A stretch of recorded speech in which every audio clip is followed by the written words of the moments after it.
creating new STEM graduates. Yeah, Our argument is that STEM graduates are people are deterred from going into the field because they don't see it as being like a good area to go into because the federal government's not committed to research. So they don't think they'll get stable jobs. Why does it solve global warming? Because if we don't have STEM grads, then we don't have the ability to create new technologies to deter other countries and to solve different types of war. It's a question of having a good scientist. Why is the fusion industry key to the signal of U.S. STEM graduate competitiveness? Our Cayman evidence indicates just functionally it is because it's perceived as the forefront of what new technologies are coming. But it's not just the question of whether it gives a pro. It's not a question of That's whether fine. it's Let's a pro. talk about, The fact that we're cutting fusion That's funding fine. shows a discommitment. Let's talk about the K. Read a bunch of cards that talk about anti-politics. Where do any of those cards say that engaging in discussions of energy policy and the assumptions behind it lead to a fill-in by the right? Our Farron and Wendt evidence says that those discussions about methodologies and how we do things distract the Farron and Wendt card is the link argument. Says that methods are not ends and lead to these discussions. There are small levels. Where does it say to the right?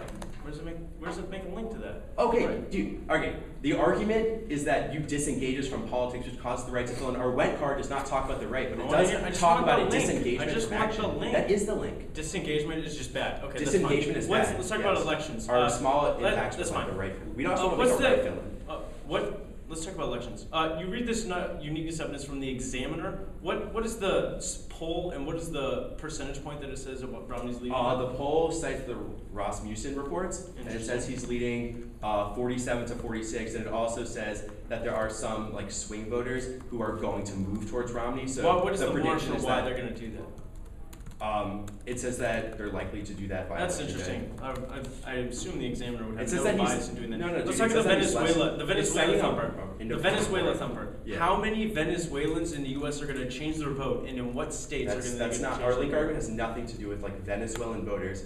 Our argument, your evidence is a Venezuela dude, thumper? Yeah, it's a Venezuela. It doesn't have to do with voters. Our argument is that Chavez will lose the election. When he does that, he'll attempt to mess with the oil markets and backlash, which will skyrocket U.S. prices. That is, if you read the card, it's completely the argument, dude. All right, I'm not even gonna he can read it. It's definitely what oil the card shocks. says. So it's an oil shock. Do you not think that oil is high now?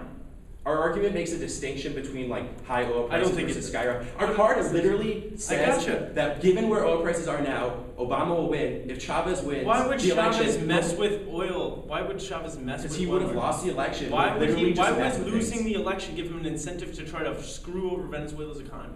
The evidence says that he would just want to fuck with other people in the international community. That's a good warning. Why is the card is really good about making a complete argument to the U.S. election and making a uniqueness claim about Obama